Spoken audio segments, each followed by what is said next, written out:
नमस्कार, शाम के 7 बजने को है। आप देख रहे हैं आज तक। आपके साथ मैं हूं चित्रा त्रिपाठी। वक्त हो चला है देश तक में आज की हर बड़ी खबर का।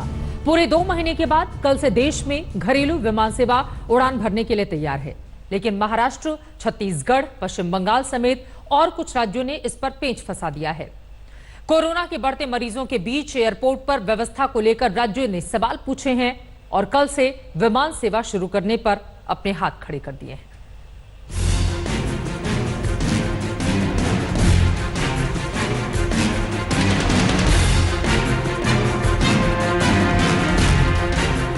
पैंसठ दिन बाद विमान उड़ान भरने को तैयार है। पायलट कमर कसे हुए हैं। हवाई अड्डे पर पूरी तैयारी की जा रही है, लेकिन कई राज्य सरकारों ने अपनी जमीन पर विमान उतारने की इजाजत देने को तैयार नहीं है। महाराष्ट्र ने विमान सेवा शुरू करने पर लाचारी जता दी। छत्तीसगढ़ ने केंद्र सरकार से उड़ान के संबंध में विस्तृत विवरण मांगा। पश्चिम बंगाल 30 मई तक हवाई उड़ान के पक्ष में नहीं है। तमिलनाडु में अब भी असमंजस की स्थिति है। सबसे पहले महाराष्ट्र ने हाथ खड़े किए। वजह बताई कि कोरोना की मार झेल रहे प्रदेश में हवाई यात्रियों का जोखिम उठाना मुश्किल है। उद्धव सरकार ने मुंबई और पुणे शहर के रेड जोन में होने का हवाला दिया और इन शहरों में ट्रैफिक और लोगों की आवाजाही पर पूरी तरह से पाबंदी की बात कही। एयरपोर्ट में काम करने वाले स्टाफ कंटेनमेंट जोन से कैसे आएंगे, ये भी साफ नहीं है। त्याच्यामुळे नेमकं प्रवासी येणार ते कसे येणार, त्यांची खबरदारी तुम्ही काय घेणार, आम्ही काय घ्यायची, एअरपोर्ट सुरू करायचं म्हणजे एअरपोर्टला लागणारा कर्मचारी वर्ग किती लागणार, या सगळ्या गोष्टी आपल्याला करायच्या आहेत। वहीं छत्तीसगढ़ के मुख्यमंत्री भूपेश बघेल ने केंद्रीय मंत्री हरदीप पुरी को चिट्ठी लिखकर राज्यों को प्रत्येक उड़ान और यात्रियों की विस्तृत जानकारी देने की मांग की है। वहीं पश्चिम बंगाल की मुख्यमंत्री ममता बनर्जी ने भी घरेलू उड़ान को 30 मई तक रोकने की सिफारिश की है। ममता बनर्जी ने केंद्र सरकार को लिखी चिट्ठी में कहा है, मुझे पता है कि जनता को नुकसान होगा। अगर लोग वापस जाना चाहते हैं तो मैं उनका स्वागत करती हूँ। उन्हें एक क्वारंटीन सेंटर में रहने की भी आवश्यकता नहीं है। हम यह सुनिश्चित करेंगे कि उन्हें घर पर रहने की सुविधा मिले। बागडोगरा के लिए 28 मई और कोलकाता के लिए 30 मई से हवाई सेवा शुरू की जानी चाहिए। तमिलनाडु ने भी उड़ानों पर चुप्पी साध ली, यानी 4 राज्यों ने गेंद को फिलहाल केंद्र के पाले में डाल दिया है। लगता हूं कि अभी टाइम आ गया था और प्रधानमंत्री जी ने यह निर्णय लिया। माननीय गृह मंत्री जी ने अभी बैठ के देखा। हमने स्टेट्स के साथ भी बात की। कई स्टेट्स हैं वो अभी खुश नहीं है, पर अभी हम शुरुआत जो है आहिस्ता करेंगे। ये नहीं कि पहले दिन सोमवार को 25 तारीख को ही सारी फ्लाइटें शुरू हो जाएंगी। अभी शायद कुछ ही परसेंटेज शुरू होंगी। जो राज्य हैं वो अपने राज्य की स्थिति को बेहतर समझते हैं। अगर उन्हें लगता है कि जो हवाई यात्री आए सुरक्षा की दृष्टि से, स्वास्थ्य की दृष्टिकोण से उन्हें क्वारंटाइन कराना है, तो इस सिर्फ सेतु है या किसी और वजह से उन्हें क्वारंटाइन न कराना जाए, ये बात मानने योग्य नहीं है। जो भी राज्य इस संदर्भ में निर्णय ले वो ज़्यादा बेहतर निर्णय लेंगे और उसे माना जाना चाहिए। हवाई यात्रा खुलने का इंतजार सैकड़ों लोग कर रहे हैं, लेकिन कोरोना की जकड़ कम होने का नाम नहीं ले रही। यही वजह है कि राज्य सरकारें रेड जोन और हॉटस्पॉट इलाकों में आवाजाही को लेकर फिलहाल जोखिम उठाने को तैयार नहीं है। आज तक ब्यूरो। 2 महीने के बाद कल से हवाई सेवा का आगाज होने जा रहा है। इन सबके बीच बड़ी खबर आपको दे दे, महाराष्ट्र सरकार की ओर से कुछ नियमों का पालन करते हुए कहा गया है कि उनकी ओर से आज मंत्री हरदीप पुरी से बातचीत की गई थी और फिर कल से हवाई उड़ानों को इजाजत दे दी गई है। उद्धव ठाकरे ने आज हरदीप पुरी से कई बार बातचीत की। पहले सिर्फ 25 विमानों को ही उड़ाने की इजाजत मिली है। आपको बता दें, पुणे और मुंबई एयरपोर्ट को लेकर कुछ आपत्ति जाहिर की गई थी राज्य सरकार की ओर से। वैसे महाराष्ट्र में कुल 3 एयरपोर्ट हैं, मुंबई, नागपुर, पुणे। मुंबई और पुणे चूंकि इस वक्त रेड जोन में आते हैं, उसको लेकर कई सवाल राज्य सरकार ने उठाए थे, लेकिन अब महाराष्ट्र सरकार के मंत्री नवाब मलिक की ओर से बयान दिया गया है। उनकी ओर से कहा गया है कि महाराष्ट्र ने कल से हवाई उड़ानों को इजाजत दे दी है।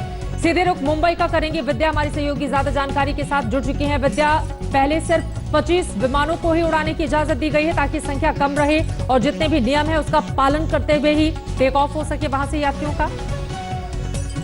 जी बिल्कुल, और सरकार की तरफ से ये भी कहा गया है कि जो जिस तरह से हमने देखा था, जैसे इंटरनेशनल फ्लाइट्स जो आई थी वो इमरजेंसी की फ्लाइट्स थी, यानी कि उन स्टूडेंट्स को जैसे लेके आना था, पिलग्रिम्स जो बाहर थे उनको लेके आना था, जिस तरह से नॉर्म फॉलो हुए थे वही अभी भी होने चाहिए। सिर्फ इमरजेंसी में ही जो लोग ट्रैवल कर रहे हैं वही ट्रैवल करें, ये नहीं कि लोग। महाराष्ट्र के मंत्री नवाब मलिक साहब हमारे साथ फोन लाइन पर जुड़ चुके हैं। नवाब मलिक जी, आप लोगों की ओर से विमानों के लिए इजाजत दे दी गई है, कल से 25 फ्लाइट टेक ऑफ करेंगी मुंबई से। चीफ सेक्रेटरी साहब की और एयरपोर्ट अथॉरिटी ऑफ इंडिया की लंबी बैठक के बाद, चर्चा के बाद निर्णय हुआ कि 25 फ्लाइट बॉम्बे से लैंड होंगी और 25 फ्लाइट ये टेक ऑफ होगी और धीरे धीरे सेवा में वृद्धि की जाएगी। उनकी भी तरफ से जो तैयारी होनी चाहिए, खाली पायलट और हवाई जहाज से या क्रू से ही फ्लाइट चलती नहीं, ग्राउंड पे जो ऑपरेशनल स्टाफ लगता है, ग्राउंड स्टाफ लगता है, उनको लाने की व्यवस्था, घर छोड़ने की व्यवस्था, ट्रांसपोर्ट सिस्टम, ये सारी चर्चा पहले होने के बाद ही अनाउंसमेंट होना चाहिए था। अनाउंसमेंट पहले हो जाता है, फिर एक्सरसाइज की जाती है, जिससे बहुत कंफ्यूजन पैदा होता है। लेकिन ये निर्णय हुआ है कि 25 फ्लाइट उड़ेंगी शुरुआत में, 25 फ्लाइट लैंड होंगी और धीरे धीरे सेवा में उसमें वृद्धि की जाएगी। मुंबई, पुणे और नागपुर तीनों ही एयरपोर्ट के लिए यही व्यवस्था है। अभी सारी जानकारी चीफ सेक्रेटरी साहब आदेश के जरिए ये जारी करेंगे, जिससे सारी स्पष्टता आ जाएगी। आप लोगों की ओर से किन किन मुद्दों पर अपना कंसर्न जाहिर किया गया था नवाब मलिक जी?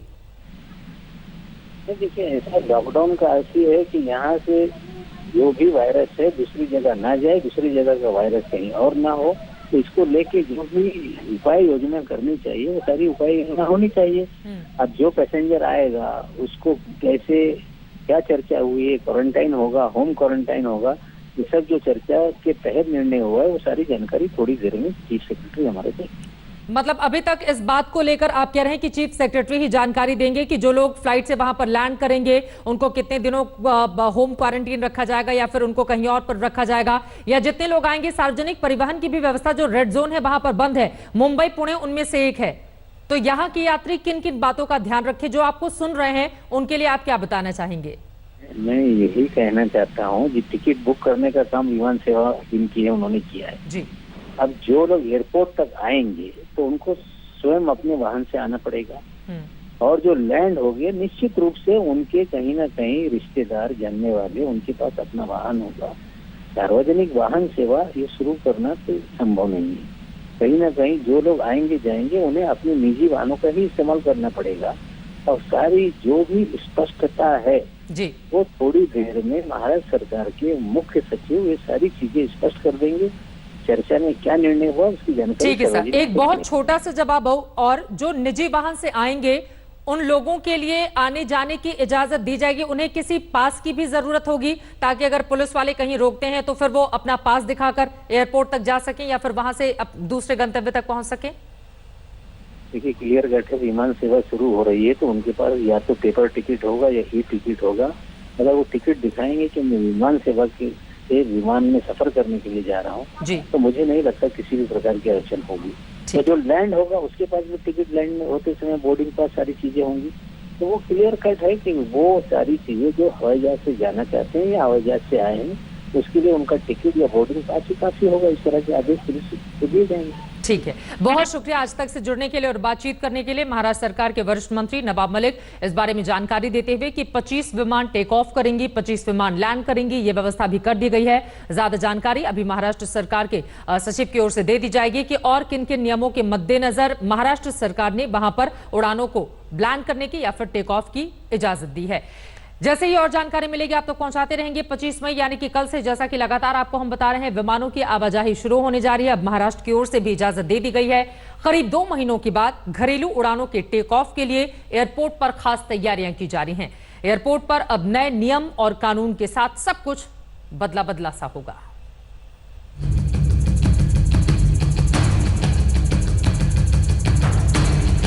दो महीने के बाद एक बार फिर बादलों के बीच हवाई सफर का मजा लेने के लिए तैयार हो जाइए। कुछ घंटे बाद ही 2 महीने का इंतजार खत्म होने वाला है। एयरपोर्ट पर सारी तैयारियां पूरी कर ली गई हैं। हैदराबाद, दिल्ली, चंडीगढ़, रांची, देहरादून, पटना, जयपुर और भोपाल समेत देश के कई एयरपोर्ट को पूरी तरह सैनिटाइज किया जा चुका है। नए नियमों के साथ सब तैयारियां पूरी कर ली गई हैं। दिल्ली एयरपोर्ट पर फिलहाल जो फ्लाइट का ऑपरेशन है वो 25 मई को सुबह 4:30 बजे से शुरू हो जाएगा और आप यहां पर साफ तौर पर तस्वीरों में देख सकते हैं किस तरह से CISF के जवान यहां पर मुस्तैद हैं और जो भी यहां पर आएगा दरअसल सबसे पहले उसकी थर्मल स्क्रीनिंग होगी। लखनऊ एयरपोर्ट पर आखिरी दौर की तैयारी चल रही है। एयरपोर्ट स्टाफ को प्रोटोकॉल समझाया जा रहा है। चौधरी चरण सिंह एयरपोर्ट के डिपार्चर टर्मिनल के बाहर मौजूद हैं। ये लखनऊ का एयरपोर्ट है और यहाँ पर आप देख सकते हैं कि साफ तौर पर लोगों को सोशल डिस्टेंसिंग मेंटेन करने के लिए कहा गया है और ये पीली पट्टियाँ बनाई गई हैं और इन पीली पट्टियों पर ही यात्री खड़े होंगे ताकि वह दूरी बना सकें एक दूसरे से। गुवाहाटी और अहमदाबाद एयरपोर्ट में भी तैयारी पूरी कर ली गई है। हर जगह सोशल डिस्टेंसिंग का खास ख्याल रखा जा रहा है। यात्रियों के लिए गाइडलाइंस जारी कर दी गई हैं। इसके तहत यात्रियों को फ्लाइट प्रस्थान से 2 घंटे पहले हवाई अड्डे पर पहुंचना होगा। 4 घंटे पहले टर्मिनल बिल्डिंग में जाने की अनुमति दी जाएगी। सभी यात्रियों को मास्क और दस्ताने पहनने होंगे। एयरपोर्ट पर थर्मल स्क्रीनिंग के बाद ही यात्रियों को एंट्री मिलेगी। सबके मोबाइल पर आरोग्य सेतु ऐप होना चाहिए। उड़ान में केवल एक चेक इन बैग की अनुमति होगी। एयरपोर्ट पर सोशल डिस्टेंसिंग का कड़ाई से पालन होगा। सोशल डिस्टेंसिंग फिर वो चाहे क्यू हो, कहीं भी हो, छोटे छोटे पॉइंट्स पे हो, एयरलाइन काउंटर्स पे हो या फिर इवन बैठने के लिए भी जो जगह है वहाँ हर जगह पे सोशल डिस्टेंसिंग का ख्याल रखा गया है। जो फ्रिस्किंग होगी वो हैंड्स फ्री फ्रिस्किंग होनी है, जो कि गवर्नमेंट ऑफ इंडिया की जो गाइडलाइंस है उसी हिसाब से होगी। यात्रियों से ज्यादा वेब चेक इन और टर्मिनल पर लगे कियोस्क से बोर्डिंग पास निकालने की अपील की जा रही है। एयरलाइंस उड़ानों में भोजन सेवाएं प्रदान नहीं करेंगी। हालांकि यात्रियों को एयरपोर्ट पर मदद करने के लिए कर्मचारी जरूर होंगे। तो मंगलमय और सुरक्षित हवाई यात्रा के लिए तैयार हो जाइए। करना बस इतना है कि नियमों का पालन कड़ाई से करके खुद के साथ साथ दूसरों को भी सुरक्षित रखना है। दिल्ली से कमलजीत संधू और राम किंकर सिंह के साथ नीलांशु शुक्ला, लखनऊ आज तक। कुल 17 अंतर्राष्ट्रीय एयरपोर्ट्स के साथ ही 125 एयरपोर्ट्स हैं हिंदुस्तान में, जिनमें से कुछ के परिचालन की इजाजत सिर्फ घरेलू उड़ानों के लिए दी गई है। अब इंतजार इस बात का करना होगा कि जो 3 राज्य अभी भी कुछ सवाल कर रहे हैं उनका जवाब निकलने के बाद क्या बीच का रास्ता उड़ानों को लेकर निकल पाता है या फिर नहीं। आगे बढ़ते हुए अब बात यूपी के मेडिकल महानिदेशक के उस फरमान की कर लेते हैं जो जितनी तेजी से आया उतनी ही तेजी से वापस भी हो गया। पहले डीजी के गुप्ता ने आदेश पारित किया कि कोविड अस्पतालों में मोबाइल से संक्रमण फैलेगा, लिहाजा मरीज को इजाजत नहीं है मोबाइल की। लेकिन फजीहत से बचने के लिए योगी सरकार ने इसे चंद घंटों में ही बदल दिया।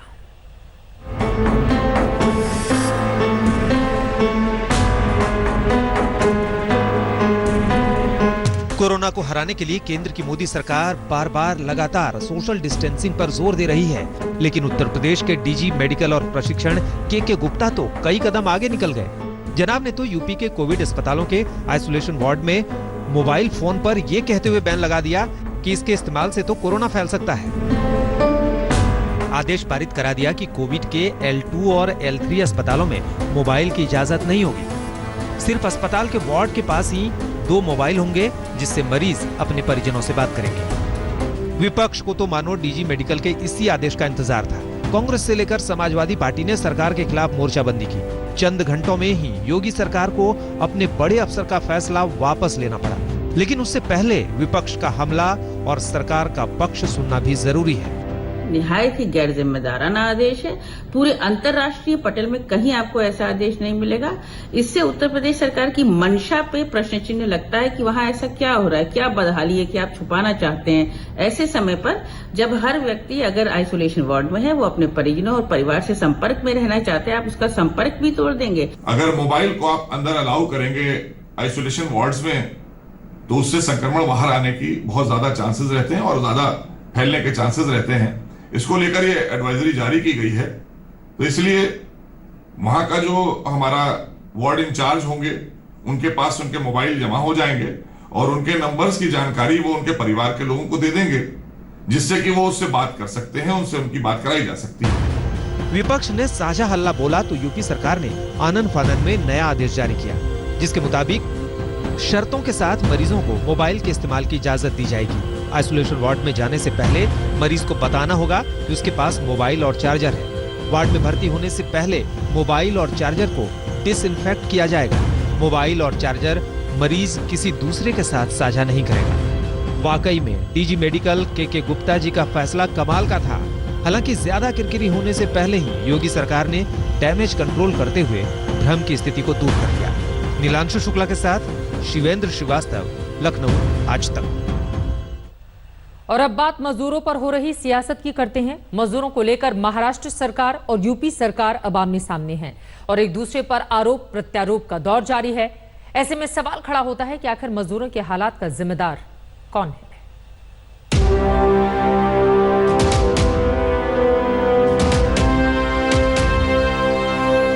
तपती धूप में घर की ओर जाते मजदूरों के इस सफर का एक रास्ता अब सत्ता के गलियारों तक पहुंच रहा है। किसी को इन भूखों और लाचार मजदूरों में वोट बैंक नजर आ रहा है तो कोई सियासी मुद्दों की तलाश में जुटा हुआ है। मजदूरों पर हो रही राजनीति का केंद्र अब यूपी बनता जा रहा है। शिवसेना के मुखपत्र सामना के संपादकीय में राज्यसभा सांसद संजय राउत ने उत्तर प्रदेश के मुख्यमंत्री योगी आदित्यनाथ की तुलना जर्मनी के तानाशाह हिटलर से की है। सीएम योगी के यूपी में प्रवासियों के खिलाफ दिए गए अत्याचार यहूदियों के खिलाफ हुए अत्याचारों के जैसे हैं। देश भर से आने वाले मजदूरों को उनके मूल स्थानों पर जाने की अनुमति नहीं है। महाराष्ट्र सरकार का दावा है कि वो मजदूरों की घर वापसी के सारे इंतजाम कर रही है। 481 ट्रेन अलग अलग राज्यों में मजदूरों को लेकर जा चुकी हैं। 32,000 से ज्यादा राज्य सरकार की बसें जा चुकी हैं। करीब 4 लाख मजदूर रवाना किए जा चुके हैं। लेकिन इसके बावजूद महाराष्ट्र के स्टेशनों पर न ही भीड़ कम होने का नाम ले रही और न ही पैदल निकलने वाले मजदूरों की संख्या कम हो रही है।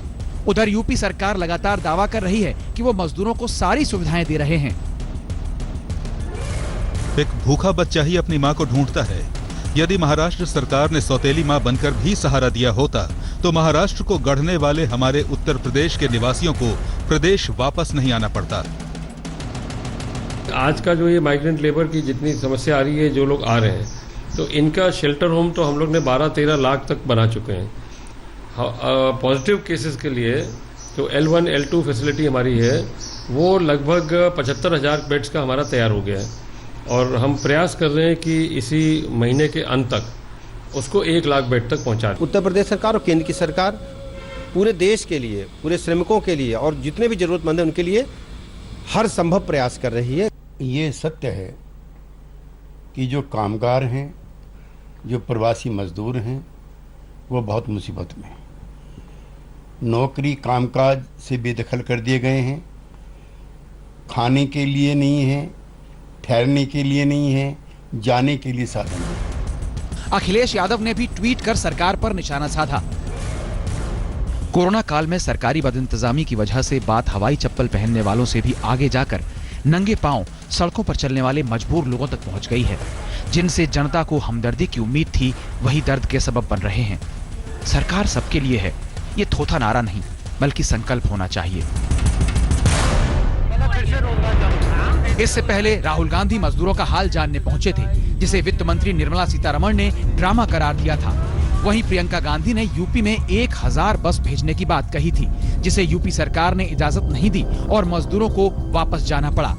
लेकिन जिस राजस्थान सरकार ने यूपी बॉर्डर पर बसों का रेला लगा दिया था, वहां भी मजदूरों का हाल बेहाल है। आटा पानी नहीं है, 5 आदमी खाने वाला है तो कुछ नहीं है। जारी कर दिया और घर में कुछ है नहीं खाने पीने का और किराया भी चढ़ गया हमारा 3 महीना का और कुछ नहीं है। काम नहीं मिल रहा है। काम बिल्कुल नहीं मिल रहा है। कम मिल रहा है, कभी कभी मिल जाता है, कभी कभी नहीं मिलता है। सियासत चरम पर है।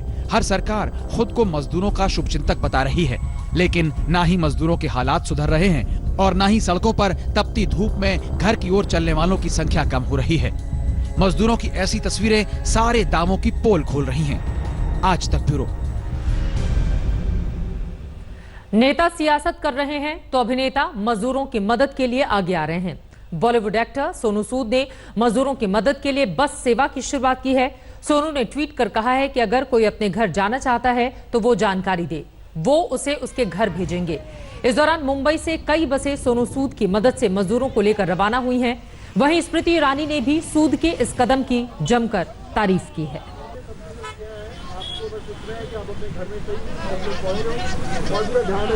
यकीनन ये तस्वीरें अपने आप में बेहद खास हैं, क्योंकि मजदूरों की मदद के लिए अगर जो हाथ आगे बढ़ेंगे, मजदूर हमेशा उन्हें ध्यान में रखेंगे। आगे बढ़ते हुए आपको बताते हैं कि इस वक्त देश में कोरोना के संक्रमितों का कुल आंकड़ा कितना है और राज्यों की स्थिति क्या है, क्योंकि सबसे ज्यादा परेशान और भयावह स्थिति महाराष्ट्र के लिए। लेकिन उसके पहले सबसे पहले देश का आंकड़ा इस वक्त क्या है उसके बारे में आप जानिए। कोरोना के ताजा आंकड़े हर दिन लगातार बढ़ते हुए चले जा रहे हैं। स्वास्थ्य मंत्रालय के आंकड़ों के मुताबिक देश में कुल केस इस वक्त देखिए 1 लाख को पार कर चुके हैं। 1,31,868 इस वक्त देश भर में कुल केस कोरोना संक्रमितों के, जिनमें 54,441 लोग ठीक हुए हैं, उनको ठीक किए जाने में कामयाबी मिली है, जबकि 3,867 लोगों की जान चली गई है। यह पूरे देश भर का आंकड़ा हमने आपको दिखाया। और अब राज्यों के हालात जानिए। महाराष्ट्र में कुल केस आपको बता दें, अभी जो बड़ी जानकारी निकलकर सामने आ रही है, 50,000 को क्रॉस कर गया है। ये ग्राफिक जब हमने बढ़ाया था उस समय 47,000 के आसपास ये केस था, लेकिन अब महाराष्ट्र से बड़ी खबर यह है 50,000 के पार यह आंकड़ा जा पहुंचा है।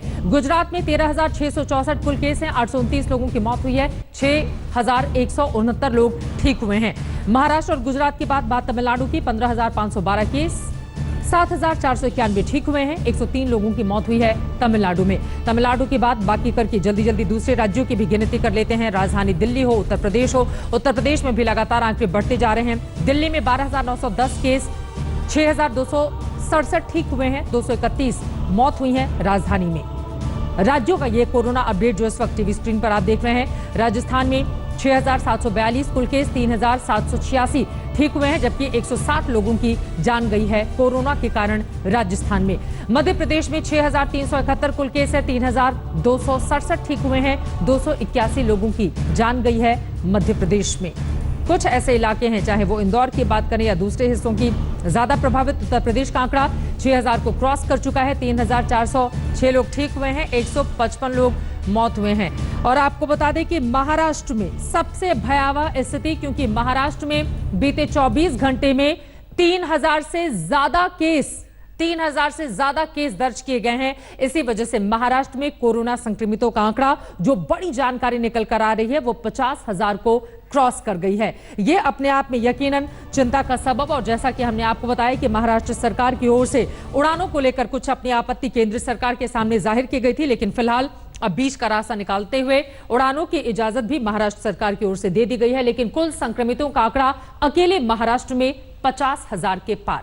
वहीं दिल्ली एनसीआर समेत भारत के ज्यादातर इलाकों में मई के महीने के आखिर में भीषण गर्मी पड़ रही है।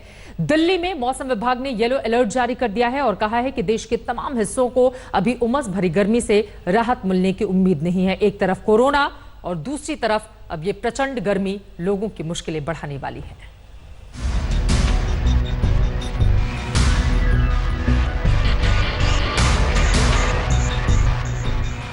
मई के आखिरी हफ्ते में प्रचंड गर्मी का रौद्र रूप देखने को मिल रहा है। सुबह से ही गर्मी का एहसास दोपहर तक तपती आग उगलती लू की लपटों में तब्दील हो रहा है। लॉकडाउन की वजह से पहले ही सड़कों पर सन्नाटा पसरा है, लेकिन गर्मी जिस कदर बढ़ी है उससे सड़कों पर चहल पहल और भी कम हो गई है। गर्मी से देश की राजधानी दिल्ली धधकने लगी है। 45 डिग्री पारा पहुंच चुका है। कल सीजन का हाईएस्ट टेम्परेचर बना रहा शनिवार को। आज मौसम विभाग की माने तो आज नारंगी चेतावनी इशू की गई है और आने वाले 2 दिन के लिए रेड अलर्ट, जो कि सबसे सीवियर चेतावनी है राजधानी में, वो भारतीय मौसम विभाग के द्वारा जारी की गई है। मौसम विभाग के मुताबिक दिल्ली एनसीआर समेत देश के तमाम हिस्सों को अभी उमस भरी गर्मी से राहत मिलने की उम्मीद नहीं है। दिल्ली में मौसम विभाग ने येलो अलर्ट जारी कर दिया है। दिल्ली में अगले कुछ दिनों तक गर्मी का प्रकोप जारी रहेगा। तो आप निश्चित तौर पे कह सकते हैं कि 28 तारीख तक हीट वेव की कंडीशन दिल्ली एनसीआर तथा नॉर्थ वेस्ट इंडिया के तमाम इलाकों में बनी रहेगी। साथ ही साथ इसके चलते जो अगला वेस्टर्न डिस्टर्बेंस आ रहा है उससे 29 से लेकर के 1 तारीख के मध्य कुछ राहत रहेगी। गर्मी का विकट एहसास उत्तर भारत से लेकर दक्षिण तक पूरे देश को एक जैसा तपा रहा है। सूरज के तपने के साथ धरती के उबलने की ये शुरुआत भर है। आने वाले दिनों में गर्मी और विकराल रूप धारण करेगी। लिहाजा सुबह और शाम के सिवाय घर से निकलिए तो संभल कर निकलिए, सर ढक कर चलिए, साफ ठंडा पानी साथ रख कर चलिए, गला तर रखिए, तरोताजा रहिए और लू से बचिए, क्योंकि प्रचंड तापमान पर किसी का वश नहीं।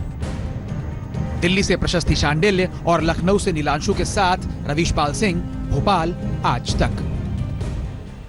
तो एक तरफ देश भर में कोरोना का कहर, वहीं दूसरी तरफ अब प्रचंड गर्मी। लोगों को राहत मिले तो मिले कैसे, ये अपने आप में बड़ा सवाल है। इसी के साथ देश तक में भी के लिए बस इतना ही। एक छोटे से ब्रेक के लिए हम रुकेंगे, लेकिन ब्रेक के बाद जरूर देखिएगा महासंकट में मायानगर। नमस्कार, मैं हूं अंजना ओम कश्यप। हमें उम्मीद है ये वीडियो आपको पसंद आया होगा। लेटेस्ट खबरों के लिए यूं ही देखते रहिए आज तक, और इस वीडियो के पसंद आने पर लाइक, शेयर एंड सब्सक्राइब करना ना भूलें।